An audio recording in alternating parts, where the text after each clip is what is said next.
नमस्कार, सत श्री अकाल, केम छो, कसं काय, फरक है मुंबई। ये सिर्फ वीडियो बनाने का मकसद किसी को हार्म करने का नहीं है। सिर्फ कुछ क्वेश्चंस हैं जो हमें हमारे देश सरकार से पूछना है। जो भी सरकार के अलावा अन्य पार्टी है उनसे भी ये सवाल है, क्या हम देश के लिए काम करना पसंद करते हैं या पहले अपनी पार्टी के लिए। अगर देश के लिए काम करना पसंद करते हैं तो हमें ये सारी पार्टी बनाने की ज़रूरत क्या है। क्यों हमें बीजेपी, कांग्रेस, आप या अन्य जो पार्टीज़ हैं उसकी ज़रूरत है। क्या ये देश आपका नहीं है? क्या हम देशवासी नहीं हैं? अगर देशवासी है सो एक मुल्क में रहकर एक पार्टी बनाकर देश के लिए काम करिए, जिससे देशवासियों को भी फ़ायदा होगा और आपको भी फ़ायदा होगा। ऐसी काफ़ी चीज़ें हैं जिस पे हमें बात करना ज़रूरी है, जिसका हमें जल्द से जल्द उपाय लाना ज़रूरी है। पहला जो है रेप केसेस पर, जहाँ मुझे लगता है कि हम इंसानियत भूलते जा रहे हैं। आज इंसान जानवर बनते जा रहा है। आज हमें सिखाया जाता है कि माँ, बहन, लड़कियों की इज्जत कीजिए, वो माँ होती है। बट आज वो सब कुछ हम भूलकर हैवानियत की तरफ दौड़ रहे हैं। 6 महीने की बच्ची, 1 साल की बच्ची, 4 साल की बच्ची, बूढ़े महिलाओं के भी रेप किए जाते हैं। मैं तो सोचता हूँ ये 4 साल की बच्ची, 6 महीने की बच्ची, 8 महीने की बच्ची, 1 महीने की बच्ची, उन्होंने क्या बिगाड़ा है आपका, या फिर किसी महिलाओं ने क्या बिगाड़ा है आपका।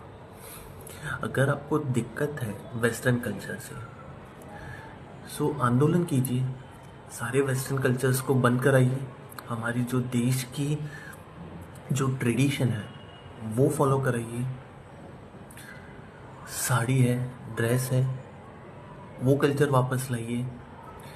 आदमी है जो कुर्ते पैजामे पहन सकते हैं, वो लाइए वापस।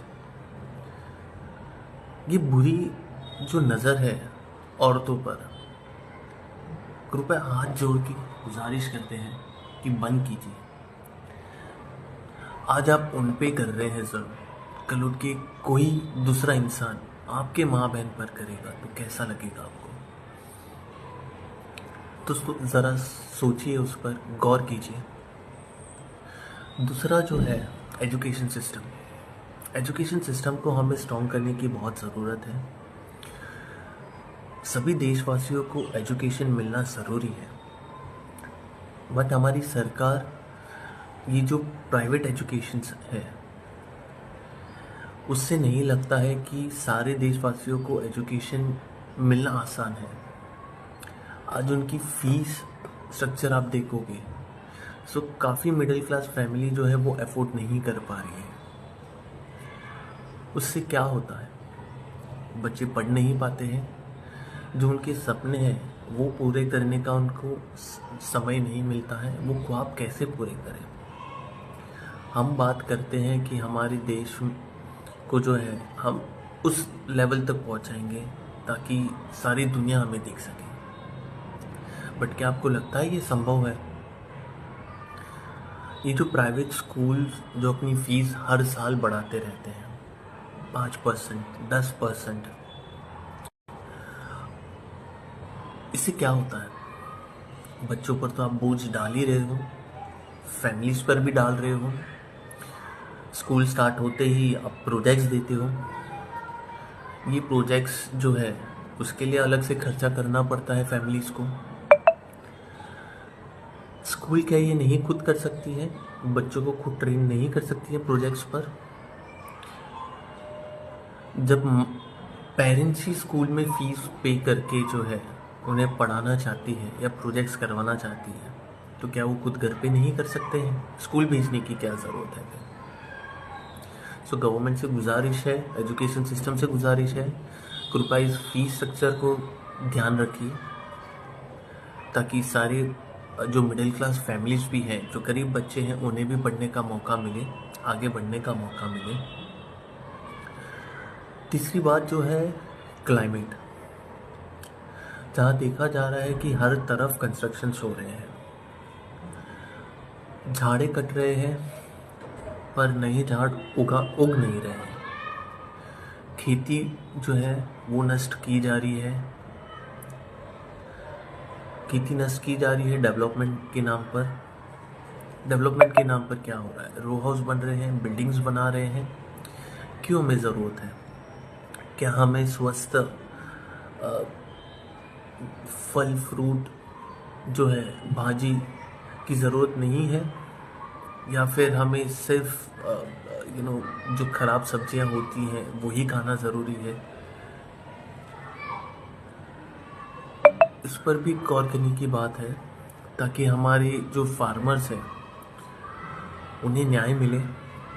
उनकी जो वो इतनी कड़ी मेहनत करते हैं, जो गेहूं हो गए हैं, बाकी फल सब्जियां उगाने में जो मेहनत लगती है उनके सही दाम उनको मिले।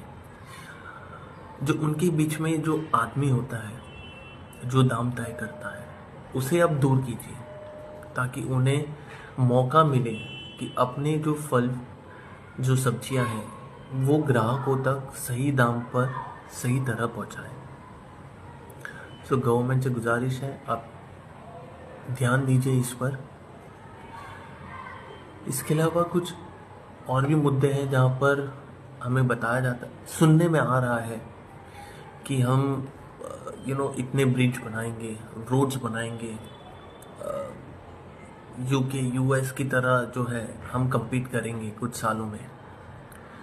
बट ये लग तो नहीं रहा है पॉसिबल है, क्योंकि न्यूज़ में ये भी दिखाया जाता है कि ब्रिज का उद्घाटन होते ही दूसरे या तीसरे दिन ही उसमें मरम्मत के काम चालू हो जाते हैं, खड्डे जो है दिखने शुरू हो जाते हैं। जो नए रोड्स बना रहे हैं उसके मटेरियल्स भी जो है वो कच्चे मटेरियल्स यूज़ हो रहे हैं। रोड बनते ही उसमें भी दूसरे या तीसरे दिन से खड्डे दिखने स्टार्ट हो जाते हैं। काफ़ी जगह तो ऐसा होता है कि सीमेंट के रोड बना तो रहे हैं, कुछ ही दिनों में उसे वापस खोदने भी स्टार्ट कर देते हैं। बताया जाता है कि हम भूल गए इसमें पाइपलाइन डालनी थी। जो है ये जो इंजीनियर है वो कहाँ से आते हैं? क्या वो जो है पूरी तरह से निरीक्षण नहीं करते हैं सारी चीज़ों का? क्या हमारे जो टैक्स के मनी है वो ऐसे ही वेस्ट होते जाएंगे? अगर वेस्ट करना ही है तो हम क्यों इन्हें वोट दें? हम टैक्स क्यों भरें? आज एक मिडिल क्लास फैमिली पर उतना प्रेशर होता है, जो वो कमाते हैं उस पर भी टैक्स लगते हैं, कुछ खरीदो उस पर भी टैक्स लगते हैं, एक गाड़ी खरीदने जाओ तो उस पर भी उतना टैक्स होता है। सो मिडिल क्लास फैमिली कहाँ से गाड़ी खरीद सकेगी? आप बात करते हो फल फ्रूट, जो आम चीज़ें हैं, डेली रिक्वायरमेंट है, उस पर भी आप जीएसटी टैक्स लगा रहे हो। उस पर टैक्स लगाने की क्या ज़रूरत है? आपको टैक्स लगाना है तो जो कॉरपोरेट, जो बड़ी बड़ी इंडस्ट्रीज है, उस पर आप हैवी टैक्स क्यों नहीं लगाते? वो भी बिजनेस देते हैं, हम भी खुद मेहनत करते हैं। आप उन अमीरों से जो टैक्स नहीं ले पाते, आप मिडिल क्लास फैमिली से जो टैक्स लेते हैं, तो बेनिफिट तो अमीरों को ही मिलता है। गरीब तो और गरीब हो रहा है, अमीर और अमीर हो रहा है। जो कंपनीज हैं वो तो अपने काफ़ी टैक्स बचाते हैं, काफ़ी टैक्स चोरियाँ भी होती है। ये गवर्नमेंट को भी पता है, सभी को पता है ये, बट कोई एक्शन नहीं ले पाता है। तो गवर्नमेंट से गुजारिश है, कृपया इसे देखिए। हमें हमारे देश को आगे बढ़ाना है, ना ही पीछे बढ़ना है। ये जातिवाद पर जो हम झगड़ा करते हैं, तो इसे बंद कीजिए। हमें ये नहीं भूलना चाहिए कि इंसान और ये हमें भगवान ने बनाया है, और जो जात भी दी है हमें, वो भी भगवान ने ही दी है।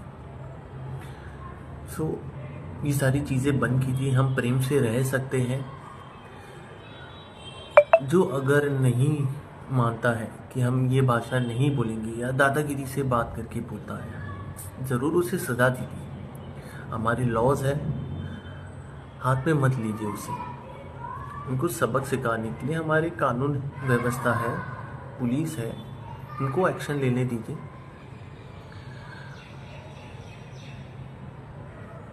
बाकी जो है, मैं दोबारा एक रील बनाऊंगा, तो उसमें ज़रूर बाकी टॉपिक्स भी हम कवर करेंगे, बात करेंगे। आपको अगर कुछ लगता है कमेंट करिए। आपको लगता है कि गवर्नमेंट तक ये स्ट्रॉन्ग मैसेज पहुंचे, तो कृपया इस रील को जो है शेयर कीजिए, गवर्नमेंट तक ज़रूर पहुंचाइएगा। आपके कमेंट्स ज़रूर दीजिएगा, ताकि हम और कुछ डिस्कस करें और गवर्नमेंट की आंखें खोल सकें। जय हिंद, जय भारत।